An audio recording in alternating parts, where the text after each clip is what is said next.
Bonjour à tous. Alors, je vais pas commencer la vidéo cette fois-ci par je me pose une question, parce que là, je me pose pas une question. C'est pas une question que je me pose, parce que c'est un fait qui est avéré, bien évidemment, et on va en discuter aujourd'hui. Est-ce que vous êtes, bah, du coup, je vais quand même poser une question finalement, mais est-ce que vous êtes comme moi confronté, ou est-ce que vous avez déjà été dans le passé confronté à des gens qui voulaient toujours avoir raison? Ok? Je pense.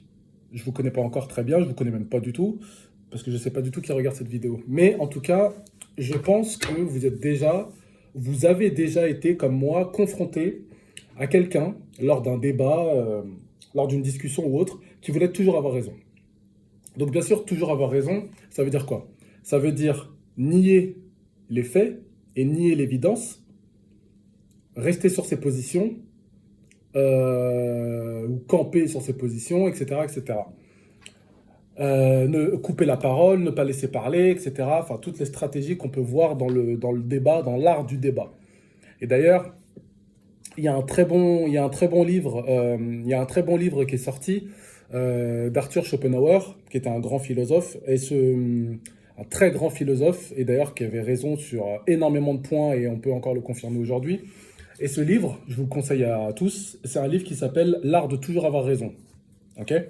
Donc ce bouquin-là, L'art de toujours avoir raison, c'est en fait un livre qui va vous permettre en fait de comprendre le débat en soi. C'est-à-dire, quand je dis comprendre le débat, c'est-à-dire comprendre, avoir les armes pour débattre avec quelqu'un, et puis surtout comprendre ce que c'est que le débat et comment se construit le débat. Parce qu'il faut bien comprendre une chose, et c'est d'ailleurs la raison pour laquelle souvent quand vous débattez avec quelqu'un et que vous êtes opposé, parce que quand vous avez la même idée, quand vous avez la même opinion, tout se passe très bien. C'est-à-dire que vous débattez face à quelqu'un, vous avez la même opinion que cette personne, donc forcément, ça va être à base de grandes tapes dans le dos. Ah bah t'es d'accord avec moi, je pense comme toi, bah vas-y fais-moi un câlin, on pense la même chose. Mais par contre, le cas contraire, c'est-à-dire quand il y en a un qui défend un point de vue et que la personne qui est en face de lui défend un point de vue contraire, excusez-moi, là ça se passe différemment. Et là ça se passe différemment parce qu'en fait, il y a certains philosophes qui nous disent, excusez-moi, hein, j'arrête pas avec les philosophes, mais il y a certains philosophes qui nous disent que le débat est un combat. C'est la réalité. On s'en rend pas compte au quotidien quand on débat avec des gens, mais pourquoi, quand on a une idée qui est opposée à la personne avec qui on parle, pourquoi le ton peut très vite monter en fonction des personnes? C'est-à-dire qu'il y a des personnes qui sont agressives, il y a des personnes qui sont dans le dialogue, il y a des personnes qui ne veulent pas écouter, il y a des personnes qui sont butées. On vit en société, hein, donc c'est plusieurs caractères différents et on doit gérer avec tout ça, on doit composer avec tout ça. Mais vous vous êtes jamais rendu compte pourquoi, quand vous n'êtes pas d'accord avec quelqu'un, le débat peut très vite monter. Il y a carrément des débats qui en viennent aux mains, hein, qui se terminent par une bagarre, bon ça c'est triste, mais on se retrouve des fois même avec un ami, avec un vieil ami ou un membre de la famille, on se retrouve même à un moment donné à crier sur cette personne et que la personne nous crie dessus en retour. Pourquoi la personne crie sur vous et pourquoi vous criez sur la personne? Bah, c'est tout simplement parce qu'en fait, vous essayez de faire comprendre votre point de vue à la personne qui réfute totalement ce point de vue. Et elle, à contrario, elle essaye de vous imposer son point de vue. Et vous n'êtes pas d'accord, parce que vous partez du principe que ton point de vue, il n'est pas fondé, il est complètement obsolète, il est complètement faux. Mais par contre, c'est mon point de vue qui a le mérite d'être écouté et d'être suivi. Donc, écoute mon point de vue. Et en fait, vous jouez à ça pendant un petit moment. Voilà. Et en fait, le truc, c'est que on se rend bien compte, et il y a certains philosophes qui nous le disent, notamment Arthur Schopenhauer, qui nous dit que le débat est un combat. Et le débat est un combat, c'est totalement vrai. Et pourquoi c'est totalement vrai? Parce que vous avez juste à regarder, à écouter, vous avez juste à écouter les expressions, le champ lexical du débat. Ok? Le champ lexical, les grandes familles de mots du débat. Quand vous débattez avec quelqu'un, vous pouvez retrouver des expressions telles que confronter ses idées, défendre son point de vue ou défendre ses opinions, organiser ses idées, confronter la pensée de l'autre, camper sur ses positions, il y en a plein d'autres. Il y en a plein d'autres. Imposer son point de vue, euh, ça vous évoque quoi? Toutes ces phrases, le début de toutes ces phrases, les oppositions de point de vue, les confrontations de point de vue, ça vous évoque quoi? Ça vous évoque la guerre. Je vais pas dire qu'on se croirait dans Game of Thrones, mais dans un sens, quand on parle de défendre son point de vue, on peut l'apparenter à défendre son territoire. Quand on dit par exemple confronter ses idées, on pourrait très bien l'apparenter à partir à la guerre face à quelqu'un. Alors bien évidemment, je vais loin. Mais ce que Schopenhauer veut nous dire, c'est que le débat, dans un sens, c'est un combat. C'est un combat verbal, hein, tout simplement. C'est pour ça que d'ailleurs, il y a certaines disciplines, comme le freestyle rap ou le battle rap, où on appelle ça de la joute verbale, où c'est de l'opposition, clairement. Et à savoir qui a le meilleur phrasé, quoi, tout simplement. Et les meilleures punchlines, etc., etc., etc. Et d'ailleurs, c'est la raison pour laquelle, quand quelqu'un donne un argument face à quelqu'un d'autre, et que c'est un argument valable, et que c'est une phrase, une rhétorique qui résonne en nous comme de la vérité, comme de la connaissance, on se dit, oula, là, il marque un point, là. Et bah, tu as toujours une personne qui va dire, oula, punchline. Encore une fois, punchline. On est quand même sur de l'opposition, sur de l'agressivité, sur... on a l'impression qu'il y a un trophée à gagner à la fin du débat. Bon, bah, en tout cas, le truc, c'est quoi? C'est que, à partir du moment où on en vient à comprendre cela, c'est important de savoir comment manier le débat. Avoir les armes pour manier le débat. Vous voyez encore, avoir les armes pour manier le débat. Ok? C'est un champ lexical qui revient régulièrement. C'est un champ lexical qui revient régulièrement. Après, par rapport à ça, ce qu'il faut comprendre aussi, parce que la question initiale, c'est est-ce que ça vous est déjà arrivé de tomber sur des personnes qui voulaient toujours avoir raison? Je pense que la réponse est oui, vous me direz en commentaire. Maintenant, ce qu'il faut se dire, c'est que pourquoi ces personnes, vous savez que je m'intéresse beaucoup au pourquoi, pourquoi ces personnes veulent toujours avoir raison? Eh bien écoutez, j'ai une hypothèse. J'ai une hypothèse, pourquoi les gens veulent toujours avoir raison? Parce qu'en fait, comme j'avais dit lors d'une précédente vidéo, l'être humain a besoin de se voir tel qu'il veut se voir, pas forcément tel qu'il est, parce que peut-être que la réalité est moins flatteuse que comment il a envie de se voir. Ok? Tout simplement. Donc c'est pour ça qu'en réalité,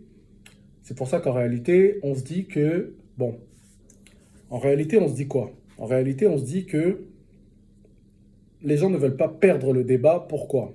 Encore une fois, c'est le regard des autres. C'est-à-dire que on peut imaginer, si vous voulez, on peut comparer le débat à un combat de boxe.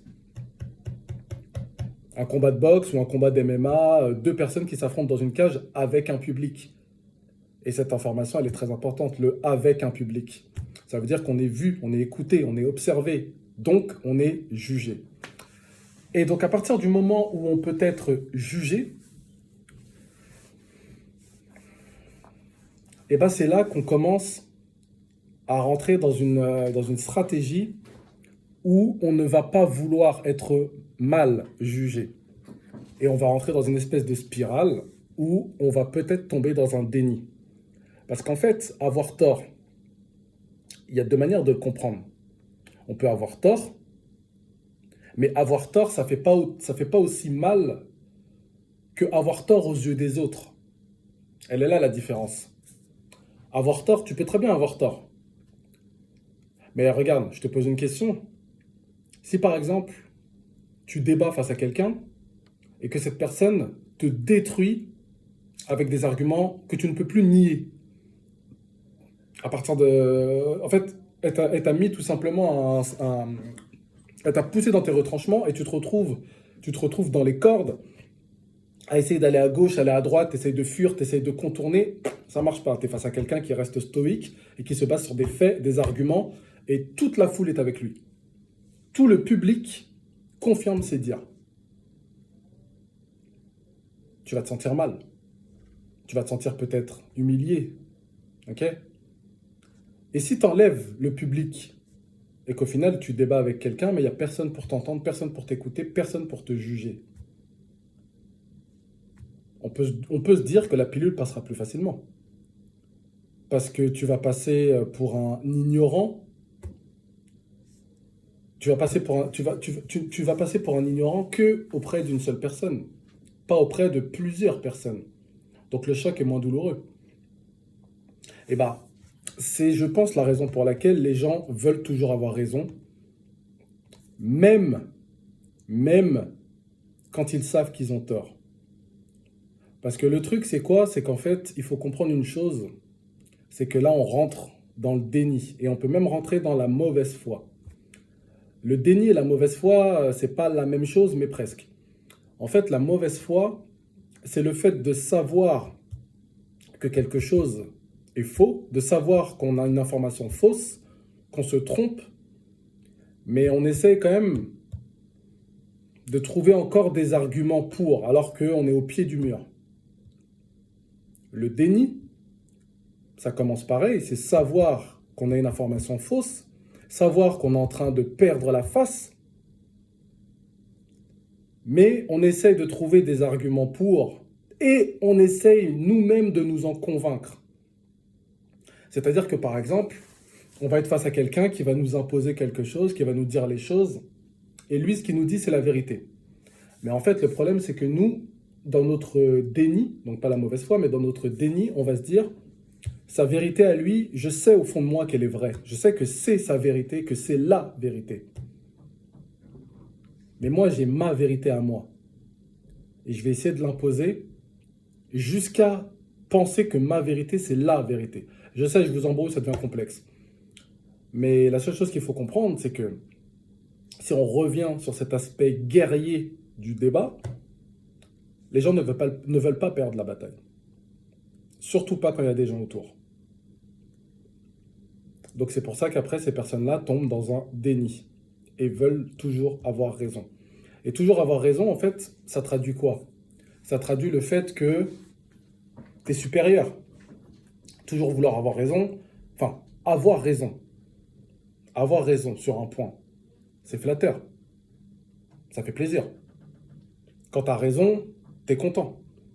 Et quand tu as raison, tu as immédiatement un désir qui apparaît tout de suite après, c'est le désir de reconnaissance. Quand tu as eu une bonne idée, qu'est-ce qui se passe? T'as pas envie d'être tout seul dans ton coin à avoir eu cette bonne idée. Tu as envie que la planète le sache que tu as eu une bonne idée. C'est pour ça que si tu as quelqu'un qui dit «Oh, mais c'est incroyable! Mais qui a pensé à ça? C'est dingue, c'est du génie!» Tu vas être le premier à dire «Oh, oh, les gars, c'est moi!» Parce que tu veux récolter les fleurs, tu veux récolter les louanges. C'est normal. C'est tout à fait normal. L'être humain est complaisant ou auto-complaisant. L'être humain veut se flatter. L'être humain aime le positif et rejette le négatif. Et c'est justement parce qu'il rejette le négatif que avoir tort ne fait pas partie de son langage. Et pourquoi l'être humain fonctionne comme ça? Et pourquoi l'être humain ne veut pas intégrer dans son langage le fait d'avoir tort? Parce qu'il y a comment les choses sont et comment on les voit. Et c'est pour ça qu'en fait, avoir tort, c'est vu comme, je sais pas, une soumission, c'est vu comme de l'humiliation, c'est vu comme le fait de passer pour un abruti, comme un manque de connaissances, comme de l'ignorance, peut-être même comme de la bêtise. Moi, ce que je dis aux gens, en général, quand j'entends des gens dire cela ou quand je vois des gens se comporter en tant que tels, moi, ce que j'aime bien dire aux gens, c'est que, tu sais, tu as eu tort face à quelqu'un. Faut pas le prendre mal, faut justement en tirer le positif. Le positif, c'est que tu as eu tort, mais tu as eu tort une fois face à une personne. La prochaine fois que tu adopteras, enfin que tu aborderas ce débat qui t'a fait avoir tort face à quelqu'un d'autre, bah là, cette fois-ci, tu seras plus intelligent, parce que maintenant, tu connaîtras la vérité. Et on a tous besoin, à un moment donné, de connaître la vérité. Enfin, besoin, il y en a qui ne l'ont pas, ce besoin. Mais il y a beaucoup de gens, je pense, qui ont besoin de connaître la vérité. En tout cas, on est tous un jour ou l'autre, on est tous un jour ou l'autre confrontés à l'erreur. C'est tout à fait normal. Des erreurs, on en fait depuis qu'on est né, hein. On en fait depuis qu'on est né, hein. Quand vous regardez un enfant qui vient tout juste d'apprendre à marcher, bon bah qu'est-ce qu'il fait? Il marche, il est pas stable sur ses jambes, et à un moment donné, boum, il va aller dans une direction, il va se prendre le front dans le coin de la table. Bon, il est tombé, il a eu mal, il a pleuré, etc. Il s'est trompé. Il voulait aller tout droit, mais il a pas pris conscience qu'il y avait une table. Donc il n'a pas pris conscience qu'il fallait contourner l'obstacle pour ensuite aller tout droit. Il n'a pas pris conscience de ça. Mais il va pas tarder à prendre conscience de ça parce que il a fait son expérience. Alors, ça va peut-être lui arriver une fois, ça va peut-être lui arriver une deuxième fois, ça va peut-être lui arriver 20 fois. Mais ce qui est sûr, c'est qu'au bout de la 21e fois, il ne se fera plus avoir. Et il ne sera plus dans l'erreur. Parce que maintenant, il connaîtra ce point. Donc vous voyez, il vient de marquer un point sur sa connaissance personnelle. Il vient de gagner un point. Et en fait, le fait d'avoir tort, messieurs, mesdames, etc., il ne faut pas le voir comme une mauvaise chose. Il ne faut pas le voir comme une mauvaise chose. Il faut voir le côté positif d'avoir tort. Parce que avoir tort, ça ne traduit pas une bêtise, ça traduit un manque d'information. Mais à partir du moment où vous avez eu tort, la prochaine fois, vous aurez raison. Donc c'est en votre faveur, clairement. Mais encore une fois, on n'a pas envie de se montrer faible. On n'a pas envie de se montrer... on n'a pas envie de se montrer... comment dirais-je? On n'a pas envie de montrer que notre connaissance, elle est limitée. On n'a pas envie de montrer que notre connaissance... bah, là, c'est limite, tout simplement. Que notre connaissance n'est pas extensible et qu'on ne sait pas tout. On n'a pas envie de le savoir, ça. Et on n'a surtout pas envie de le montrer. Donc pour ça, il y a deux solutions pour éviter ce problème-là. Il y a peut-être même trois solutions. Il y a soit prendre du recul et voir le côté positif de la chose et vous dire que je me suis trompé cette fois-ci, mais ça m'a appris quelque chose. Donc le fameux je mourrai moins bête. Je pense vaut mieux partir de ce principe-là, c'est quand même plus intéressant. Vous avez une deuxième solution. La deuxième solution, c'est vous cultiver. Comme ça, vous saurez déjà d'avance beaucoup plus de choses que quelqu'un qui ne se cultive pas. Donc vous ne saurez toujours pas tout, hein, mais vous aurez déjà un point d'avance. Tout simplement. Tout simplement. Ou alors, la troisième solution, c'est d'éviter les débats avec les gens. Comme ça, on ne sera jamais confronté à la pensée des autres. Alors quand je dis ça, c'est un peu ironique, hein, parce que je n'invite absolument pas les gens à le faire. À partir du moment où on vit en société, c'est-à-dire que tous les jours, on peut être confronté aux autres. Donc confronté aux autres, c'est être confronté physiquement, être confronté psychologiquement, être confronté mentalement, être confronté biologiquement même aux autres. Donc il y a des moments où ça va être en notre faveur, des moments où ça va être à la faveur de quelqu'un d'autre. Mais en tout cas, ce que moi je pense clairement, pour toutes ces personnes qui ont raison tout le temps, qui ont toujours le dernier mot, etc., etc., pour moi c'est une forme de bêtise. C'est une forme de bêtise pourquoi? Parce qu'en fait, ces gens-là essayent de se voir d'une manière où ils sont pas. Et ça les frustre peut-être, hein, je suis pas dans leur tête, mais je pense peut-être que ça les frustre de ne pas être, donc ils imaginent être. Vous voyez un peu ce que je veux dire? Ils ne connaissent pas tout et ça les frustre. Donc du coup, ils commencent tout de suite à partir du principe que à s'imaginer tout connaître. Mais je vais vous rassurer, personne connaît tout. On a forcément un manque de connaissances dans un domaine ou un autre. C'est obligatoire. Maintenant, ce qu'il faut faire aussi, c'est réduire au maximum cette zone de non-connaissance pour augmenter sa connaissance, ou alors partir du principe que de toute façon, bah, j'aurai pas tout le temps raison, etc. Et là, on redevient dans la normalité, entre guillemets, parce que tu laisses la place au doute. Et c'est tout simplement comme, toujours pour ces mêmes personnes, les personnes qui veulent toujours avoir raison, on remarque, en tout cas moi j'ai remarqué, que les personnes qui voulaient toujours avoir raison ne remettent jamais en doute leurs paroles. Ça, c'est bien quelque chose qu'ils ne font jamais. Et c'est quand même dommage parce qu'en fait, il y a plusieurs principes, il y a plusieurs plusieurs principes. Par exemple, en philosophie, il y a plusieurs principes, comme la maïeutique, comme la dialectique, la méthode socratique, etc., etc. Et cetera. Et en fait, le truc, bon, je ne vais pas rentrer dans ces détails-là, je les aborderai en temps et en heure, même si ça a déjà un peu été fait. Mais le truc, c'est qu'en fait, il faut quand même se dire que les personnes qui veulent toujours avoir raison, et donc du coup, par conséquent, qui ne remettent jamais leurs paroles en doute, ces gens-là croient avoir raison, mais c'est ces personnes-là qui sont dans l'erreur. Il faut quand même savoir une chose. Vous avez deux catégories. Vous avez les ignorants qui agissent en tant que tels et qui partent du principe qu'ils sont ignorants, qu'ils ne connaissent pas. D'où les fameuses phrases: oh bah moi de toute façon je rentre pas dans ce débat-là, de toute façon moi ça parle de politique, oh bah moi je rentre pas dans la politique, de toute façon moi j'y connais rien. Et vous avez la deuxième catégorie, c'est la personne qui va dire: ah mais moi après j'ai pas la science infuse, hein. Mais par contre on remarque dans ses actes et dans ses paroles qu'elle agit comme ça, elle agit en tant que telle, elle agit en tant que personne qui pense avoir la science infuse. Mais elle va quand même avoir le toupet de dire: ah non mais moi je suis personne, hein, moi j'ai pas la science infuse, etc., etc. Bon,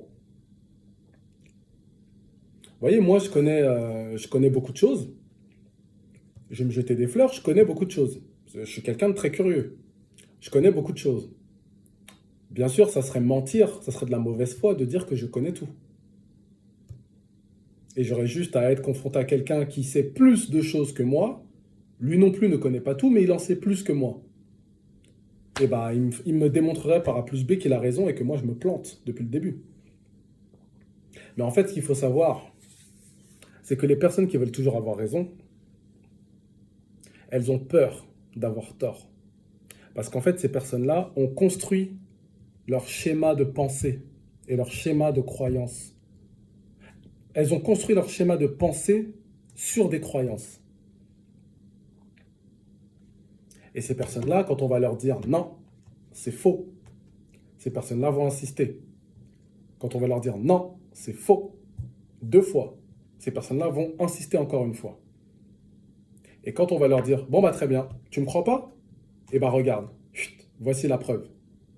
La personne va voir la preuve, et elle va se dire: ouais mais ça se trouve c'est des fausses informations. Et il est là le déni. Il est là le déni.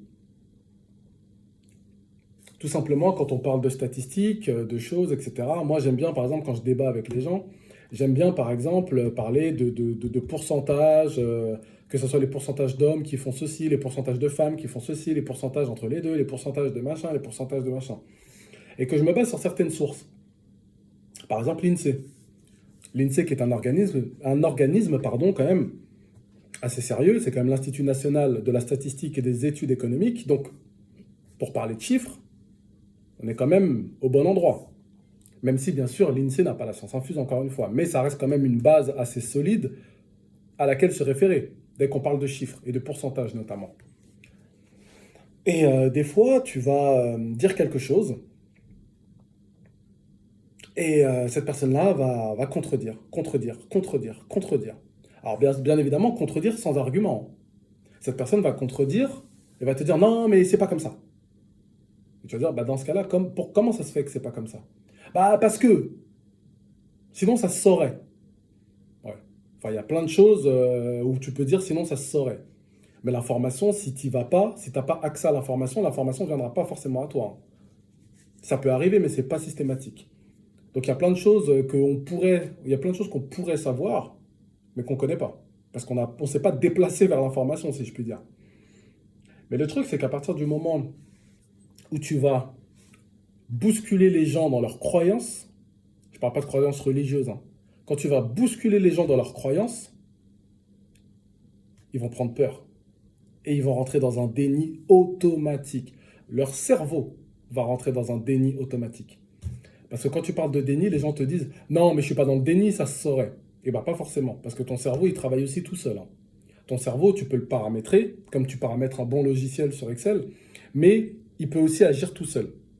Et comme le déni, c'est un mécanisme cognitif, c'est un biais cognitif, d'accord? Donc c'est un mécanisme de défense qui vise à protéger celui-ci, qui vise à protéger les cerveaux. C'est tout simplement comme le hérisson qui a des pics sur le dos et dès qu'il est attaqué, il se met en boule. Comme ça, il n'y a que des pics, donc tu peux plus y aller. Tu peux plus y aller. Il se protège. Et bien le cerveau fait exactement la même chose. Face à une réalité qui peut être dérangeante, le cerveau se protège. Et le déni, c'est une protection du cerveau. Tout simplement, c'est une protection psychique du cerveau. Psychologique du cerveau, pardon. Et donc c'est pour ça qu'il y a beaucoup de personnes, quand tu les bouscules, surtout les personnes qui pensent toujours avoir raison, quand tu les bouscules dans leurs croyances, bah là, elles perdent de pied.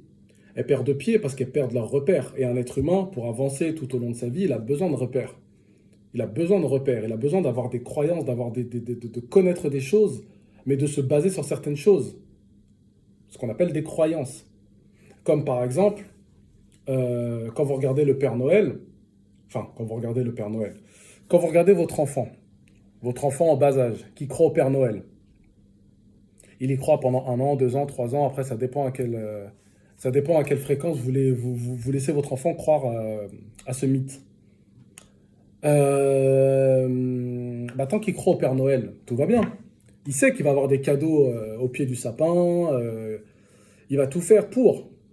On va lui dire d'être sage, il va être sage. On va lui dire de bien travailler à l'école, il va bien travailler à l'école. On va lui demander d'être gentil avec ses parents, il va essayer en tout cas d'être gentil avec ses parents. Et à un moment donné, le drame arrive. Le gamin apprend, pas par ses parents, mais à l'école, où on sait comment les enfants peuvent être méchants entre eux, pardon. Il va apprendre par un autre enfant que le Père Noël n'existe pas. Bah forcément, lui, il a bâti tout son début de connaissance et son début de croyance, parce qu'il vient tout juste d'arriver au monde, hein. Il a bâti son début de croyance sur le fait que le Père Noël existait. Donc toi, tu es là, tu débarques de je ne sais où, je te connais même pas, et tu me dis que c'est faux. Depuis 4, 5 ou 3 ans, je crois ça et tu me dis que c'est faux. Bah non, non, non. Ça fait tellement d'années que je le crois que ça y est, c'est rentré dans la vérité, ça s'est inscrit dans la vérité. Et après, quand la personne va dire ah bah non, non, non, moi je me suis bien fait carotte, hein, mes parents ils m'ont dit qu'il existait et j'ai appris après qu'il n'existait pas. Il va être dans le déni, dans le déni, dans le déni, dans le déni. Jusqu'au jour où il ne pourra plus nier. Parce que ses parents vont lui dire la fameuse phrase de Vita. Assieds-toi, il faut que je te parle. Ok? J'ai passé toute ma soirée dans le noir. Enfin bon, bref. Voilà. Il va lui dire, écoute, ses parents vont lui dire tout simplement, on a quelque chose à te dire. Déjà, quand tes parents commencent à te parler en te disant, on a quelque chose à te dire, oula, accroche-toi pour la suite. Mais bref, on a quelque chose à te dire, machin, blablabla, truc et tout. Hop, tu connais. Mais la chose, tout simplement, c'est qu'au final, quand l'enfant ne pourra plus nier l'évidence, il ne pourra plus nier les faits, il va être totalement chamboulé.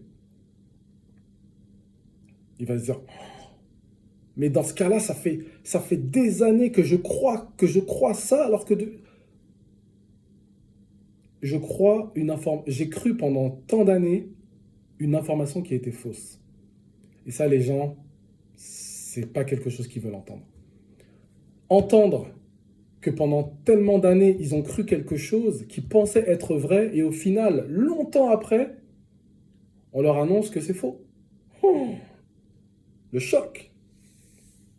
Le choc. Le choc.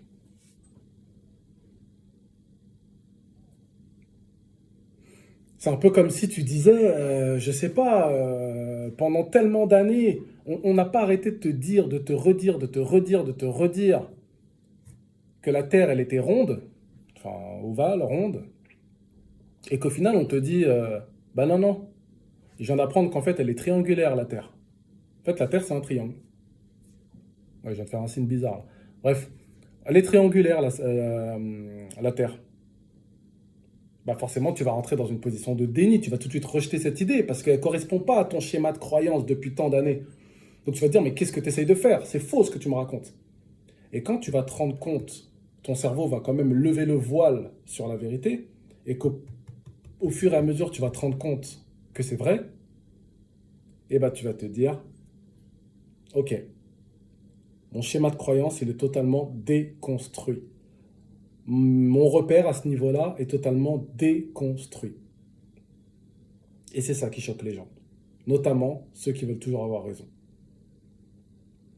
Donc la prochaine fois que vous allez croiser quelqu'un qui veut toujours avoir raison, souvenez-vous de ça. Bonne journée à tous.